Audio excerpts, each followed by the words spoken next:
चारों तरफ घना कोहरा छाया हुआ है। अचानक से कोहरे से चमकती हुई आंखें दिखाई देती है, जिसे देखते ही मेरे शरीर का सारा खून जैसे सूख जाता है। वैसे तो मैं एक फॉरेस्ट ऑफिसर था। कभी कभी पूरी रात भर मुझे जंगलों में ही रहना पड़ता था, पर पता नहीं क्यों उन आंखों को देखकर मेरे रोंगटे खड़े हो गए। मेरे बदन में दहशत की एक लहर दौड़ गई। दिसंबर का महीना था। कल ही मुझे ऑफिस से ट्रांसफर ऑर्डर आया था। मुझे दूसरे दिन ड्यूटी ज्वाइन करने के लिए सख्त आदेश दिए गए थे। मैं एक फॉरेस्ट ऑफिसर था। मेरी पोस्टिंग मनाली के घने जंगल में की गई थी। मेरे परिवार में मेरी सुंदर पत्नी और मेरी 15 साल की बेटी थी।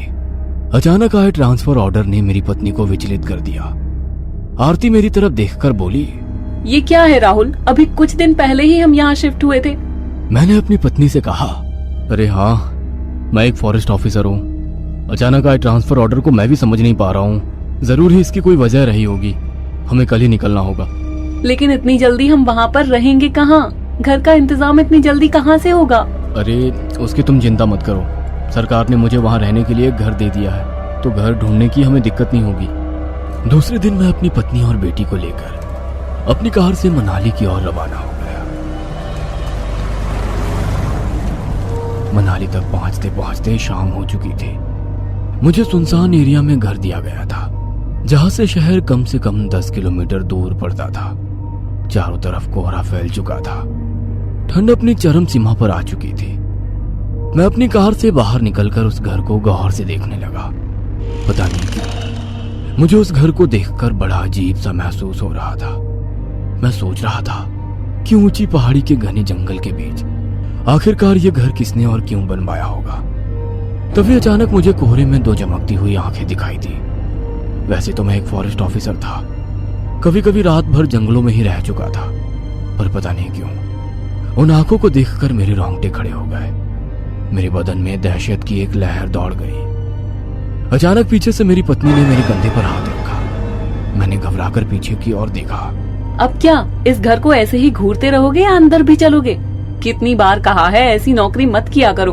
हमें इस सुनसान जंगल में लाकर छोड़ दिया है, और तुम्हारे चेहरे पे ये डर कैसा? मैंने अपनी पत्नी से कहा, कुछ नहीं, लंबे सफर की थकान है। मेरी पत्नी की बात का मेरी बेटी तानिया ने भी समर्थन किया। मम्मा सही कह रही है पापा। मुझे तो यहाँ पर दूर दूर तक कोई इंसानी आबादी नजर नहीं आती। मुझे तो स्कूल जाने में बहुत ज्यादा प्रॉब्लम होगी। बेटा, कोई ना कोई रास्ता निकाल लेंगे। चलो अंदर चलते हैं। इतना बोलकर मैंने घर के दरवाजे पर लगे ताले को खोल दिया। मगर जैसे ही मैंने दरवाजा खोला तो सामने उन आंखों को देखकर मैं बुरी तरह से घबरा गया। ये वही आंखें थी जो कुछ सेकंड पहले मैंने कोहरे में देखी थी। घर के अंदर अंधेरा था और अंधेरे में वो आंखें बल्ब की तरह चमक रही थी। अचानक घर की लाइट ऑन हो गई और मेरे सामने एक 40 वर्षीय औरत खड़ी हुई हम सब लोगों को देख रही थी। मैंने उस औरत से पूछा, कौन हो तुम और घर के अंदर कैसे आई? मेरा नाम बिंदिया है साहब। मुझे बताया गया था कि आप लोग आने वाले हैं। मैं यहाँ की साफ सफाई करती हूँ और खाना भी बनाती हूँ। मेरा पति बाजार में कुछ सब्जी लेने गया है। यहाँ से शहर थोड़ा दूर है ना। उस औरत की बात मेरी समझ में नहीं आई। मेरे बोलने से पहले मेरी पत्नी ने औरत से कहा, लेकिन घर के बाहर तो ताला लगा था, तो फिर तुम अंदर कैसे हो? मेरी पत्नी की बात सुनकर वो औरत रहस्यमयी तरीके से मुस्कुराने लगी। पता नहीं क्यों मुझे उसकी मुस्कुराहट में एक अजीब सी दहशत नजर आई। वो बोली, दरअसल मेम साहब, इस घर के 2 रास्ते हैं। आप लोग यहाँ पर पहली बार आए हो ना। एक दरवाजा आप लोगों के लिए है और दूसरा दरवाजा हम नौकरों के लिए, जो पीछे की तरफ है। तुम्हारा पति सब्जी लेकर आ जाए तो तुम खाना बना देना। हम सुबह से भूखे हैं। आइए, मैं आप लोगों को आपका कमरा दिखा देती हूँ। इतना बोलकर वो हम सबको घर दिखाकर किचन की तरफ चली गई। मैंने अपनी पत्नी से कहा, कुछ अजीब सी है ये बिंदिया। आरती हंसते हुए मेरी ओर देखकर बोली, इसमें अजीब क्या है? वो एक औरत है। वो तो मैं भी जानता हूँ कि वो एक औरत है, लेकिन पता नहीं क्यों मुझे उसका व्यवहार एक रोबोट की तरह लगा। तुम जरूरत से ज्यादा सोच रहे हो और इसके अलावा कुछ नहीं। उस रात हम सब लोग खाना खाकर सो गए। दूसरे दिन मैं उठकर अपने काम पर चला गया और ऐसे ही हमें वहां पर कुछ दिन बीत गए। लेकिन एक बात मैंने नोट की, कि बिंदिया मेरी पत्नी और बेटी से बहुत घुल मिल गई थी। हालांकि यह नॉर्मल बात थी, पर पता नहीं क्यों मुझे कुछ अजीब लगता था। सच तो यह है कि मैं जब भी उस घर के करीब रहता था तो एक अनजान डर मन में सताता रहता था। बिंदिया का पति मनोज बहुत कम ही वहां पर रहता था। एक दिन जब मैं अपने काम से घर की तरफ लौटा तो मैंने देखा कि घर की सारी लाइटें बंद थी। अचानक एक तेज हवा का झोंका मुझे छूकर निकल गया। मुझे ऐसा महसूस हुआ जैसे कि कोई परछाई बड़ी तेजी से चलती हुई बाहर निकल गई हो। मैंने तुरंत कमरे की लाइट ऑन की, मगर वहां पर कोई भी मौजूद नहीं था। ठीक बगल के कमरे में से मेरी पत्नी और बेटी की आवाजें आ रही थी। मैंने जैसे ही दरवाजा खोला तो देखा कि बिंदिया घोड़ा बनकर जमीन पर बैठी हुई थी और मेरी पत्नी और बेटी उसकी पीठ पर बैठी हुई पागलों की तरह हंस रही थी। ये देखकर मुझे बड़ा अजीब लगा। उस वक्त मैंने अपनी पत्नी से कुछ नहीं कहा, मगर रात में मैं अपनी पत्नी से बोला, ये सब क्या है आरती? तुम बिंदिया की पीठ पर ऐसे बैठी हुई थी जैसे कि तुम कोई 10 साल की बच्ची हो। हालांकि बात मैंने नॉर्मल अंदाज में ही की थी, लेकिन आरती मेरी बात सुनकर बुरी तरह से चिढ़ गई। मैंने देखा कि उसकी आंखें गुस्से में लाल हो गई। उसके बदले अंदाज को देखकर मुझे बहुत ज्यादा हैरानी हुई। आरती मुझे खा जाने वाली नजरों से देख रही थी। उसने बड़े गुस्से से मुझे देखकर कहा, तुम दिन भर घर के बाहर क्या करते रहते हो? क्या कभी मैंने तुमसे पूछा है? कुछ देर बिंदिया के साथ हंसी मजाक कर लिया, तुम तो मुझसे सवाल करने लगे। अरे मैं तो केवल तुमसे इस वजह से कह रहा था कि तुम कोई छोटी बच्ची नहीं हो, हमारी 15 साल की बेटी है। मगर आरती उस रात गुस्से से पैर पटकती हुई कमरे से बाहर निकलकर तानिया के कमरे में सोने चली गई। मैंने एक और बात नोट की कि तानिया शुरू में स्कूल की एक दिन भी छुट्टी नहीं करती थी, मगर अब तानिया ने स्कूल जाना ना के बराबर कर दिया था। इन सारी बातों ने मुझे बुरी तरह से परेशान कर दिया था। मैंने कई बार अपने ऑफिस में यहाँ से ट्रांसफर लेने की बात की, मगर हर बार मुझे एक ही जवाब मिल जाता कि कुछ दिनों बाद आपका ट्रांसफर यहाँ से कर दिया जाएगा। उस दिन मैं ऑफिस में बैठा हुआ था कि तभी मुझसे मिलने मेरा बचपन का दोस्त अर्जुन मेरे पास आ गया। अपने दोस्त को देखकर मैं बहुत ज्यादा खुश हो गया। मैं बड़े खुश होते हुए उससे बोला, अरे आज इतने दिनों बाद अपने दोस्त की याद कैसे आ गई? अरे मनाली घूमने आया था अपनी फैमिली के साथ, सुना कि तेरा ट्रांसफर यहाँ हो गया है, इसलिए तुझसे मिलने के लिए चला आया। और बता, भाभी कैसी है? मैं अर्जुन को कोई भी बात नहीं बताना चाहता था, इसलिए मैंने बात को टालने के अंदाज में उससे कहा, बिल्कुल सही है। तभी मेरे ऑफिस में एक बूढ़ा व्यक्ति एक औरत को लेकर आया। मैंने देखा वो औरत अधेड़ उम्र की थी। उस आदमी ने मेरी ओर देखकर कहा, मेरा नाम दीनू है साहब, और ये मेरी पत्नी है। आप जिस सरकारी घर में रह रहे हैं वहां पर मुझे कुछ दिनों पहले सूचना दी गई थी कि आप लोग आने वाले हैं। मेरी पत्नी बीमार पड़ गई थी, इस वजह से वो काम पर नहीं आ पाई।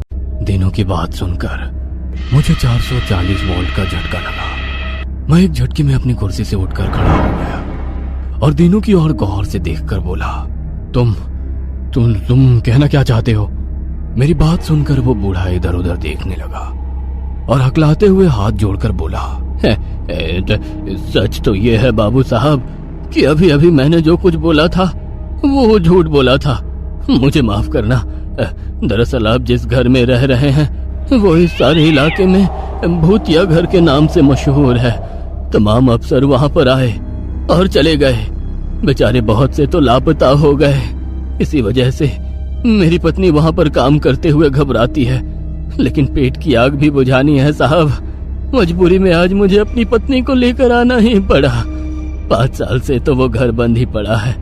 पता नहीं उस भूतिया घर में आपने साफ सफाई कैसे करवाई होगी, उसकी तो बरसों से साफ सफाई भी नहीं थी।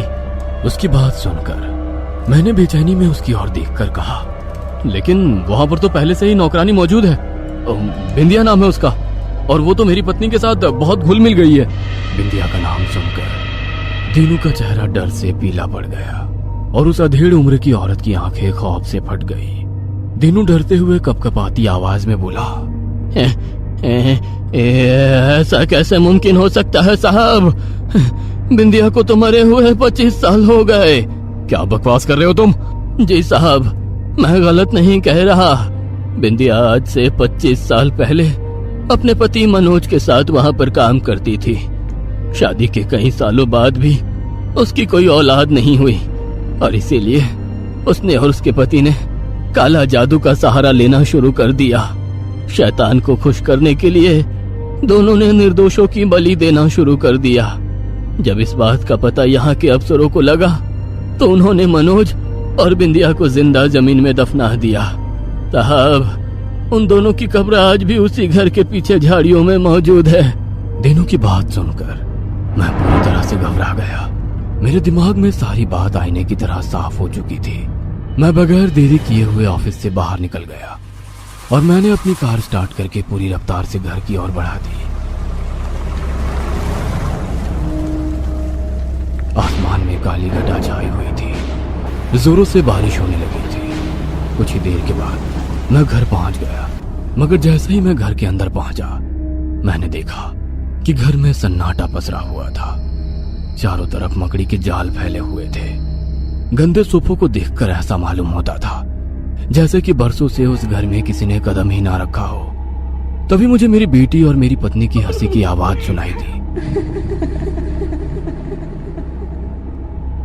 मैंने पागलों की तरह पूरे घर में उन दोनों को तलाश किया, मगर उन दोनों का नामो निशान तक नहीं मिला। घर के अंदर अंधेरा फैला हुआ था। अचानक अंधेरे में मुझे चमकती हुई 6 आंखें दिखाई दी। मैं समझ गया कि 4 चमकती हुई आंखें मेरी बेटी और मेरी पत्नी की है। मैं बुरी तरह से चीखने लगा। अचानक मेरी आंखों के सामने बिंदिया आकर खड़ी हो गई। अंधेरे में उसका चेहरा बेहद भयानक अंदाज में चमक रहा था, मगर मैं ये देखकर कांप गया। मेरी आंखों के सामने बिंदिया के ठीक बगल में मेरी बेटी और मेरी पत्नी भी आकर खड़ी हो गई और मुझे शैतानों वाले अंदाज में घूरने लगे। मेरी बेटी और मेरी पत्नी के चेहरे भी भयानक हो चुके थे। तभी पीछे से मेरे कंधे पर किसी ने हाथ रखा। मैंने फुर्ती से पलटकर देखा तो वहां सामने मनोज भयानक चेहरा लिए हाथ में कुल्हाड़ी पकड़े मुझे देखकर हंस रहा था। ये देखकर मेरी सांस रुकने लगी थी। अचानक मनोज ने मेरे गले को पकड़ लिया और भारी आवाज में बोला, तुम्हारी पत्नी और बेटी की बलि को शैतान ने स्वीकार कर लिया है। अचानक मैं खुद को अंधेरे की गहराइयों में गिरता हुआ महसूस करने लगा। कुछ ही सेकंड के बाद मुझे बेहोशी छाने लगी और जब मुझे होश आया तो मैंने खुद को घर के बाहर बैठा हुआ पाया। मेरे कपड़े खून से रंगे हुए थे और मेरे हाथ में एक कुल्हाड़ी थी। ये वही कुल्हाड़ी थी जो मैंने बिंदिया के पति मनोज के हाथ में देखी थी। सामने मेरी पत्नी और बेटी की कटी हुई लाश पड़ी हुई थी और मेरे चारों तरफ पुलिस की गाड़ियां मौजूद थी। एक पुलिस वाले ने मेरी तरफ देखकर कहा, you are under arrest mister Rahul. मैं तुम्हारी पत्नी और बेटी की हत्या के जुर्म में गिरफ्तार करता हूं। यह सुनकर मैं चीखने लगा और लोगों को सारी सच्चाई बताने लगा, मगर किसी ने मेरी बात पर यकीन नहीं किया। अदालत में मेरे बचपन के दोस्त अर्जुन ने बयान दिया कि उसने खुद मुझे कुल्हाड़ी से मेरी पत्नी और बेटी की हत्या करते हुए देखा है। मैं आज भी जेल में हूं। मुझे जेल में रहते हुए आज 5 साल से ज्यादा वक्त हो चुका है। मैं आज भी लगातार उस भूतिया घर के बारे में सोचता रहता हूं और याद करने की कोशिश करता हूं कि मैंने कब अपनी बेटी और पत्नी की हत्या की।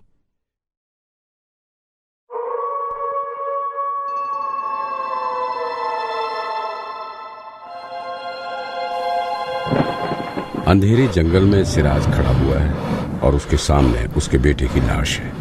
वो दाएं बाएं देखता है, सब जगह सुनसान। पीछे एक भयानक आवाज आती है। वो मुड़कर पीछे देखता है तो एक भयानक काला साया हंस रहा होता है और वो सीधे उड़ते हुए रोहित की लाश में घुस जाता है। सिराज चिल्ला पड़ता है। सिराज देखता है वो प्लेन में है और उसका बेटा उसकी बीवी के पास ही बैठा हुआ है। सिराज अपनी पत्नी मोना और अपने बच्चे रोहित के साथ अमेरिका से लौटकर छुट्टी मनाने के लिए इंडिया आता है, अपने बचपन के दोस्त गौरव से मिलने। रास्ते में सिराज की गाड़ी खराब हो जाती है और वो गौरव को फोन लगाता है, लेकिन गौरव फोन नहीं उठाता। सिराज, कमाल की बात है, मैंने उसे बताया भी था कि मैं किस समय आने वाला हूँ और वो मेरा फोन भी नहीं उठा रहा। अब मेरी गाड़ी खराब हो गई है, मैं कैसे घर तक पहुंचूंगा। रात काफी हो चुकी थी और जहां सिराज की गाड़ी खराब हुई थी वहां पर ज्यादा लोग भी नहीं थे। दूर दूर तक सिर्फ जंगल ही जंगल दिखाई दे रहा था और भयानक जंगली आवाजें आने लगी थीं, मानो जंगल जिंदा हो उठा हो और उसे आवाज लगा रहा हो। तभी सिराज सामने से आ रही रोशनी को देखता है, जो कि बहुत तेज उसकी आंखों पर पड़ रही होती है। उसके काफी करीब आकर गाड़ी रुक जाती है, जिससे निकलकर एक साया उसकी ओर आने लगता है। सामने से आ रही तेज रोशनी से सिराज को ठीक से कुछ दिख नहीं पा रहा था, जिस वजह से वो अपने चेहरे के सामने अपना हाथ रखकर कुछ देखने की कोशिश करता है। वो डरते हुए बोलता है, सिराज डर से कांपते हुए, कौन है वहां? अरे मैं हूं गौरव, तुम इतना घबरा क्यों रहे हो? माफ करना यार, मैं अपने कुत्ते को हॉस्पिटल ले जा रहा था, इसलिए तुम्हारा फोन नहीं उठा पाया। और वो अपनी कार में बैठकर जाने लगता है। सिराज, अरे अब हम लोग घर कैसे जाएं? गौरव, घर 500 मीटर की दूरी पर ही है। इतना कहकर गौरव अपनी कार में बैठता है और चला जाता है। सिराज अपनी पत्नी और लड़के के साथ पैदल चलना शुरू कर देता है। उस इलाके में जैसे जैसे वो अंदर जा रहा था, मौसम और भयानक होता जा रहा था। बिजली चमक रही थी और सिराज के बेटे रोहित को डर लग रहा था। सिराज, डरो मत बेटा, हम घर पहुंच ही गए हैं। वो घर पहुंचता है तो मौसम और भी भयानक हो जाता है। गौरव उस जंगल के बारे में सोचता है जो उसके दोस्त ने बताया था। मरने के बाद कोई इस दुनिया में लौट कर वापस नहीं आता, और जो आता है वो इस दुनिया का नहीं होता। लेकिन उसे अपने कुत्ते की जान हर हाल में बचानी थी।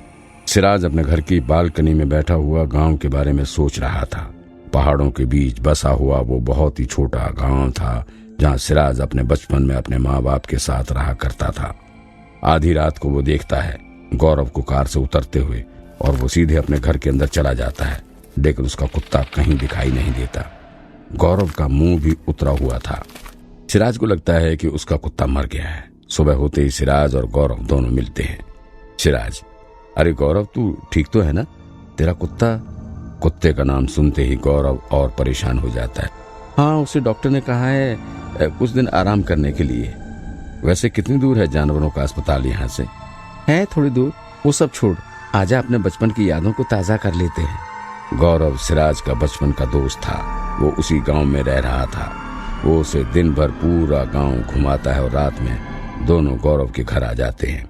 दोनों बातें कर रहे होते हैं, तभी दरवाजे के बाहर बहुत जोर जोर से कुत्ते के भौंकने की आवाज आती है। वो दरवाजे से अपना सर भी मार रहा था। सिराज, रुक, मैं खोलता हूँ। गौरव घबराते हुए, नहीं मत खोलना, बिल्कुल मत खोलना। सिराज कुछ समझ नहीं पाता। गौरव उसे ऊपर जाकर सो जाने के लिए कहता है। सिराज बिना कुछ कहे वहां से चला जाता है। गौरव दरवाजे के सामने कुर्सी पर बैठा होता है, अपनी बंदूक लिए। कुत्ता भौंकता रहता है और दरवाजे पर जोर जोर से सर मार रहा होता है। पूरी रात ऐसे ही गुजर जाती है और गौरव अपनी बंदूक लिए उस जगह से हिलता तक नहीं है। सुबह होती है। सिराज बाहर निकलता है और देखता है गौरव अपने कुत्ते के साथ खेल रहा होता है। सिराज, अरे वाह, तेरा कुत्ता एक ही रात में ठीक हो गया, ये तो बड़ी अच्छी बात है। और ये बता, रात को यही भौंक रहा था क्या? हाँ, थोड़ा डरा हुआ था। गौरव और सिराज दोनों कार में फिर से घूमने के लिए निकल जाते हैं, और जब वो लोग शाम को वापस आते हैं तो देखते हैं कि रोहित गौरव के कुत्ते के साथ खेल रहा होता है। सिराज, अरे वाह, तुमने नया दोस्त बना लिया। मेरा कुत्ता बहुत ही समझदार है, जल्दी सबसे दोस्ती करने लगता है। थोड़ी देर बाद जब सूरज डूब रहा होता है, गौरव का कुत्ता गुर्राना शुरू कर देता है। गौरव उन्हें बताता है कि रात में उसका कुत्ता होश खो बैठता है, इसलिए उसे बांधना पड़ता है। गौरव अपने कुत्ते को गैराज में ले जाता है और उसका मुंह बांधकर उसे वहीं बांध देता है। रात के 12 बजे जब सारे लोग सो गए थे, तब गौरव के गैराज से बहुत जोर जोर से आवाज आती है, मानो गैराज के दरवाजे को कोई तोड़ना चाहता हो। रोहित उठकर देखता है तो उसका मन कुत्ते से मिलने का करता है, क्योंकि वही उसका यहाँ इकलौता दोस्त था। वो छुपते हुए गैराज के पास चला जाता है। गैराज में से जोर जोर से आवाज आ रही थी। रोहित को लगता है कि कुत्ता डर के मारे ऐसा कर रहा है और उसे उसकी मदद करनी चाहिए, लेकिन गैराज के दरवाजे पर ताला लगा हुआ था। रोहित, तुम चिंता मत करो मेरे दोस्त, मैं कल आऊंगा और तुम्हारे डर को भगा दूंगा। अगली शाम के समय जब गौरव कुत्ते को गैराज में बंद करके जाने लगता है, तभी रोहित उसकी जेब में से चाबी चुरा लेता है। रात में वो गैराज तक चला जाता है। कुत्ता लोहे की मोटी चेन से बंधा होता है। वो रोहित को देखकर बिल्कुल शांत हो जाता है। रोहित उसके पास आता है और उसके मुंह पर बंधा हुआ कपड़ा और चैन भी खोल देता है। रोहित उसे सहलाता है, तभी कुत्ता उस पर गुर्राने लगता है, जिससे वो डर जाता है। तभी रोहित की बहुत जोर से चिल्लाने की आवाज आती है, जिसको सुनकर गौरव जाग जाता है। वो गैराज में जाकर देखता है कुत्ता रोहित की गर्दन को अपने मुंह में दबाए हुए था और उसकी गर्दन से खून निकल रहा था। कुत्ता गौरव को देखते ही रोहित की गर्दन छोड़ देता है और उस पर झपट्टा मारता है। गौरव उस पर गोली चला देता है। गोली की आवाज सुनकर सिराज भी जाग जाता है और सिराज और मोना दोनों नीचे आते हैं और अपने बच्चे की हालत देखकर मोना रोने लगती है और बेहोश हो जाती है। सिराज, ये सब क्या है? मेरे बच्चे को तुम्हारे कुत्ते ने मार डाला।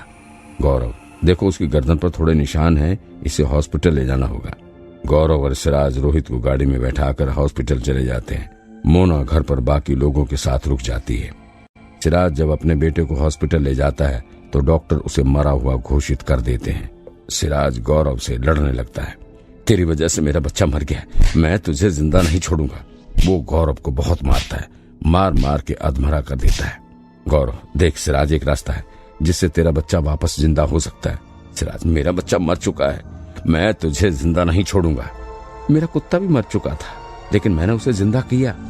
गौरव उसे बताता है कि कैसे उस दिन जब उसका कुत्ता बीमार हो गया था और वो उसे कार में बैठाकर हॉस्पिटल ले गया था, तब उसके कुत्ते की जान चली गई थी। वो जंगल में एक गुफा में जाकर खोपड़ी के ऊपर कुत्ते का खून डालता है। उसमें से एक भयानक आत्मा निकलती है और उस कुत्ते को उसने गुफा के सामने बने ट्रायंगल में रखा और वहां से चला गया। गौरव, देख मेरा कुत्ता वापस आ गया था, इसीलिए हो सकता है तेरा बच्चा भी वापस आ जाए। सिराज पूरी तरह से टूट चुका था, इसीलिए वो ऐसा करने के लिए भी तैयार हो जाता। दोनों रात 12 बजे जंगल जाते हैं। गुफा के सामने एक ट्रायंगल बना हुआ था जिसके अंदर की मिट्टी लाल रंग से चमक रही थी। सिराज रोहित की लाश को उस ट्रायंगल में रख देता है और गौरव उसे गुफा के अंदर ले जाता है जहां वो रोहित का खून उस खोपड़ी पर डाल देता है। खोपड़ी में से एक भयानक आत्मा निकलती है। आत्मा जोर जोर से हंसने लगती है।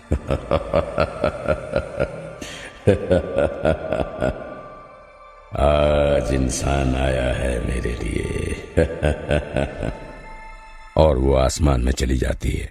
अचानक से थोड़ी देर बाद ट्रायंगल पर कूद जाती है और एक बहुत भयानक आवाज के साथ रोहित की डेड बॉडी गायब हो जाती है और ट्रायंगल जिस जगह पर था अब वो वहां एक बहुत गहरा गड्ढा हो जाता है।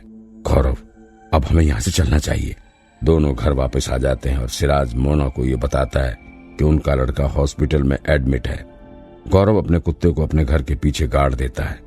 2 दिन के बाद रात के 12 बजे सिराज के घर के दरवाजे के सामने से एक बच्चे के रोने की आवाज आती है।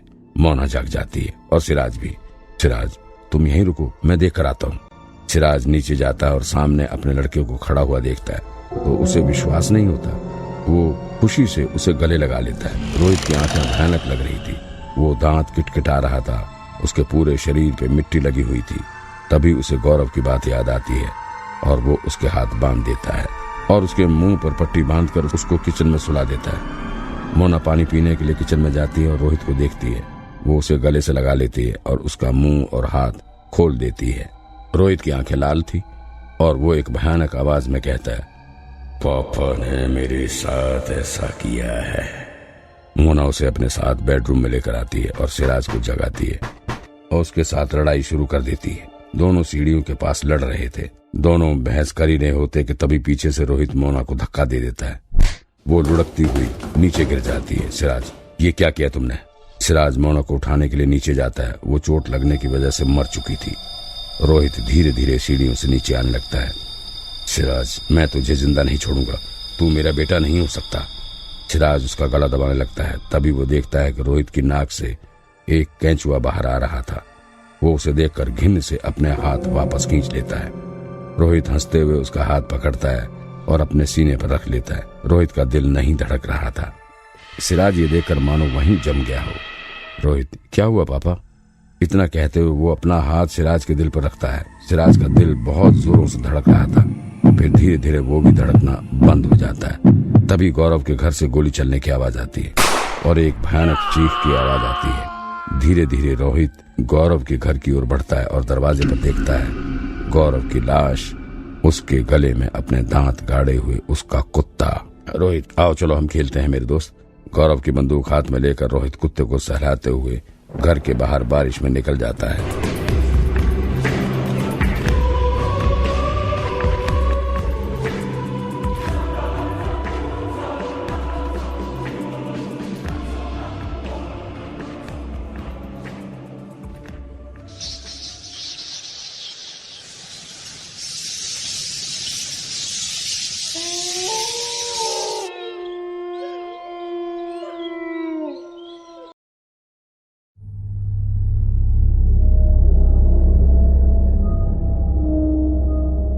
उस तूफानी रात के एक फोन कॉल के बाद सब कुछ अस्त व्यस्त हो गया था।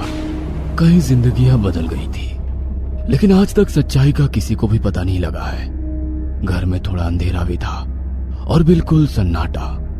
तो समायरा को यह चीज थोड़ी अजीब लगी, क्योंकि रोजाना ऐसा नहीं होता था। फिर उसने सोचा कि शायद बच्चे सो रहे हैं, इसलिए पूरे घर में अंधेरा कर रखा है। इसके बाद समायरा टीवी देखने लग गई। 1 घंटे तक टीवी देखने के बाद समायरा ने मिठाई खाने का सोचा। वह जैसे ही उठी तो उसे सीढ़ियों पर जहरी खड़ा हुआ दिखाई दिया। उसने सफेद कपड़े पहने हुए थे, उसकी आंखें एकदम खुली हुई थी। वो पलके तक नहीं झपका रहा था और उसके चेहरे पर कोई भाव नहीं थे। हेलो जेरी, तुम कैसे हो? नींद पूरी हो गई? आओ तुम्हें मिठाई दूं। जेरी कुछ नहीं बोला और एकटक समायरा की तरफ देखता रहा। क्या हुआ जेरी बेटा, नीचे आ जाओ। और जेरी यूं ही सीधा खड़ा रहा। उसने तेज चीख मारी और सीधा खड़ा अचानक नीचे की तरफ गिर गया। ऐसा लगा मानो उसने ऐसा जानबूझकर कर दिया था। समायरा जोर से चिल्लाई। वो भागकर उसके पास गई, तभी अचानक जेरी वहां से गायब हो गया। समायरा के पसीने छूटने लगे। उसे लगा कि शायद वो कोई बुरा सपना देख रही थी। वह खुद के चेहरे पर थप्पड़े लगाने लगी। हे भगवान, मुझे लगता है मुझे नींद नहीं आ रही है। चलिए इस कहानी को ठीक से समझने के लिए कुछ दिन पहले चलते हैं। सिद्धार्थ और मीनाक्षी को पूरा शहर जानता था, क्योंकि वे अपने बिजनेस में काफी सफल हो चुके थे। धीरे धीरे सिद्धार्थ अपने बिजनेस में काफी सफल हो गया था। मीनाक्षी घर पर ही रहती थी और सिद्धार्थ बड़ी मुश्किल से अपने परिवार के लिए वक्त निकाल पाता था। परिवार की बात करें तो उनके 2 जुड़वा बच्चे थे, लिली और जेरी। मीनाक्षी, मुझे अब बिजनेस में तुम्हारी जरूरत है। मैं चाहता हूँ कि तुम बिजनेस में मेरे साथ आओ। वो तो ठीक है सिद्धार्थ, लेकिन बच्चों को कौन संभालेगा? अरे हम इतना पैसा कमा रहे हैं, बच्चों के लिए हम बेबी सिटर रख लेंगे, बाकी सब नौकर तो है ही। ठीक है, पर इस छोटे से शहर में बेबी सीटर मिलना भी तो मुश्किल है। तुम चिंता मत करो, ये सब मैं देख लूंगा। उन्होंने हर अखबार में बेबी सिटर की वैकेंसी की ऐड छपवा दी थी। तो एक दिन समायरा नाम की 21 साल की एक लड़की उनके दरवाजे पर पहुंची, जो दिखने में ही काफी गरीब लग रही थी। उसकी हालत कुछ अच्छी नहीं लग रही थी, वह काफी दुखी लग रही थी। गार्ड ने उसे अंदर भी नहीं जाने दिया। वह हाथ जोड़कर गार्ड से विनती करने लगी। साहब जाने दो ना, मैं काम के लिए आई हूँ। नहीं है जरूरत, चल निकल। तभी अंदर गार्डन में खड़ी मीनाक्षी उसे देख लेती है। उसकी परमिशन से समायरा घर के अंदर आती है। वो काफी डरी और सहमी हुई थी। तो क्या करती हो तुम, और पापा क्या करते हैं? मैं नौकरी की तलाश में हूँ मेम साहब, और पापा। समायरा बोलते बोलते अचानक रुक गई। क्या हुआ, बोलो। पापा जेल में है। क्यों, क्या क्राइम किया था? चोरी के आरोप में मैडम। देखो, मैं एक चोर की बेटी को नौकरी पर नहीं रख सकता। समायरा हाथ जोड़कर रोने लगती है और उनसे विनती करती है। ऐसे मत करो साहब, मुझे पैसों की सख्त जरूरत है, मुझे रख लीजिए। मेरा बाप चोर है, मैं नहीं। हाथ जोड़कर विनती है साहब। उसकी हालत देखकर उन दोनों को दया आ जाती है और आखिरकार उसे इस बेबी सिटर की नौकरी पर रख लिया गया। समायरा ने सोमवार से शनिवार सुबह 8 से रात 8 बजे तक बेबी सिटर की नौकरी शुरू कर दी थी।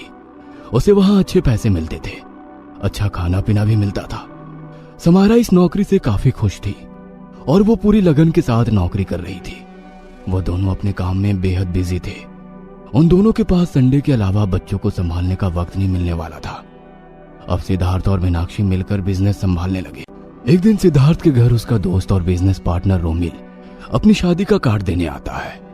वह समायरा की पूछताछ करने लगता है। यार ध्यान रखना, आजकल ये घर के नौकर ही घर वालों को लूट लेते हैं। अरे इसका बाप तो चोर है, मैंने तो मीनाक्षी से पहले ही कहा था, पर वो माने तब ना। कमाल है, तुम तो बड़े रिस्क टेकर हो। अपने गले में पहले ही मुसीबत डाल के बैठे हो, संभल कर रहना इससे। खैर अब तक सब ठीक चल रहा था। तो संडे का दिन था। आसमान में बादल छाए हुए थे। अभी दोपहर होने को ही थी कि अचानक बरसात शुरू हो गई। समायरा अपने घर पर ही थी। तभी समायरा का फोन बजा। अरे मीनाक्षी मैडम का कॉल। आज तो वो रोमिल साहब की शादी से वापस आए होंगे। उसने फोन उठाया और बात की। समायरा, आज हमें बहुत जरूरी काम से बाहर जाना है, तो आज तुम बच्चों की देखभाल के लिए आ जाओ। लेकिन मैडम आप आज ही तो शादी से वापस आए हैं और आज संडे भी है। हाँ, काम भी अचानक से आ पड़ा। तुम चिंता मत करो, मैं तुम्हें इसके लिए अलग से पे कर दूंगी। वो बात नहीं है मैडम, पर मैं कैसे आऊँ? बाहर तो इतना तूफान आ रहा है और आपका घर भी इतनी दूर है। तुम बस तैयार रहो, तुम्हारे साहब तुम्हें घर से ले जाएंगे और तुम्हें यहाँ छोड़कर हम काम पर निकल पड़ेंगे। तो समायरा जल्दी से घर के काम निपटा कर तैयार हो गई और आधे घंटे में सिद्धार्थ भी वहां पहुंच गया। वो समायरा को अपने घर ले आया। समायरा, दोनों बच्चे अभी सो रहे हैं। खाने का सभी सामान किचन में रखा है और रोमिल की शादी की मिठाई भी रखी है, खा लेना। ठीक है मैडम। मैं और सिद्धार्थ 3 या 4 घंटे में घर आ जाएंगे। उसके बाद तुम्हारे साहब तुम्हें घर पर छोड़ आएंगे। मैडम, आज ड्राइवर क्यों नहीं आया? ड्राइवर आज छुट्टी पर है, इसलिए सिद्धार्थ ही तुम्हें लेने आए थे। तो इसके बाद मीनाक्षी और सिद्धार्थ वहां से निकल जाते हैं।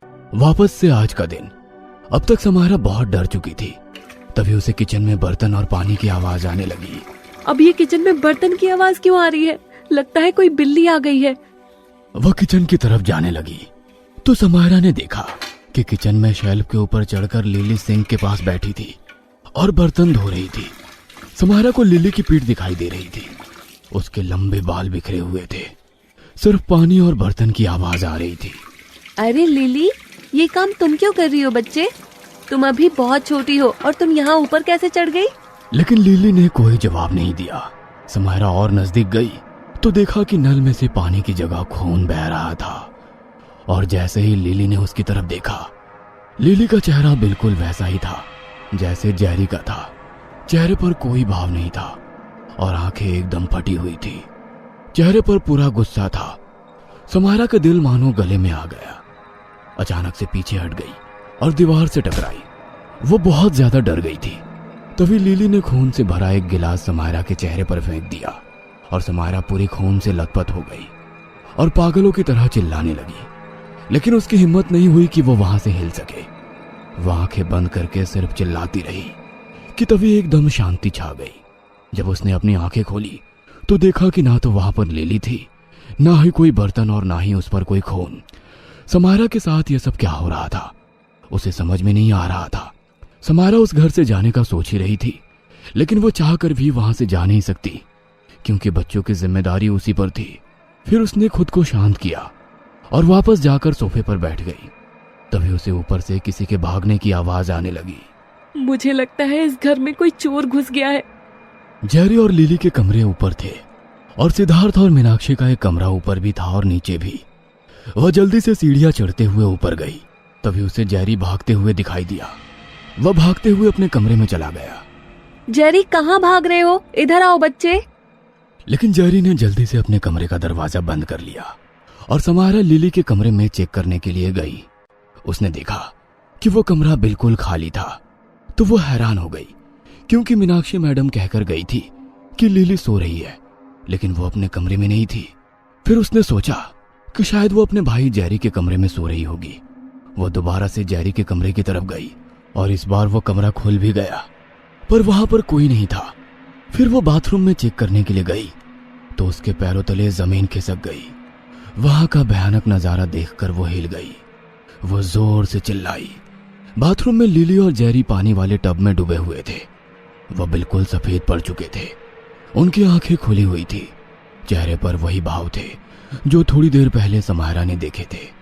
इसका मतलब जो उसने देखा वह सच्चाई भी थी। वो लिली और जेरी के भूत ही थे। तभी उसने कांपते हुए हाथों से मीनाक्षी को फोन किया, लेकिन उसका फोन स्विच ऑफ था।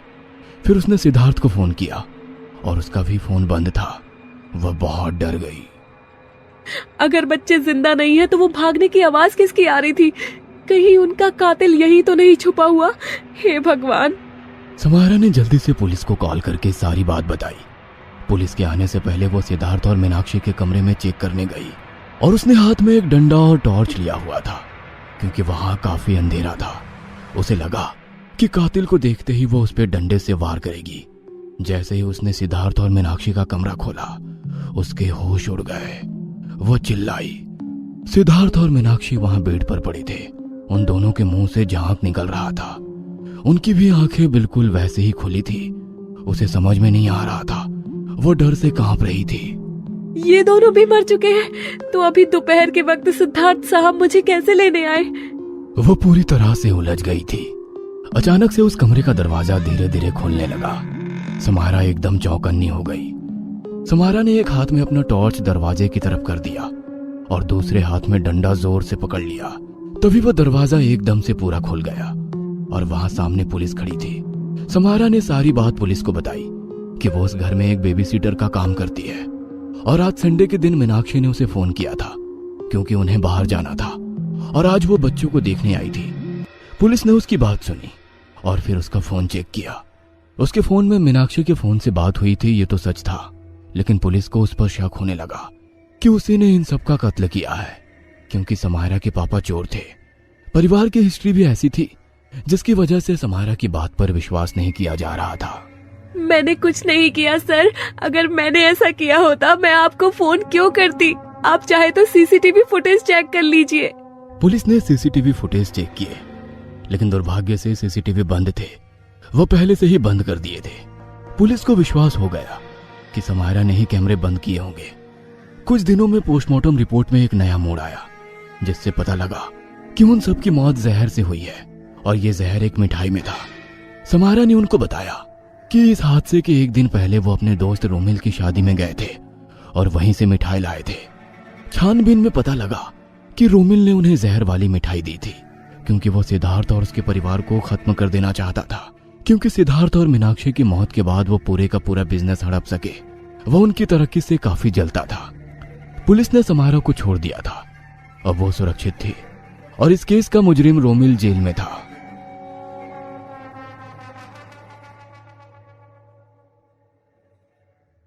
हमें पूरा यकीन है दोस्तों कि आप लोगों को ये कहानी जरूर पसंद आई होगी।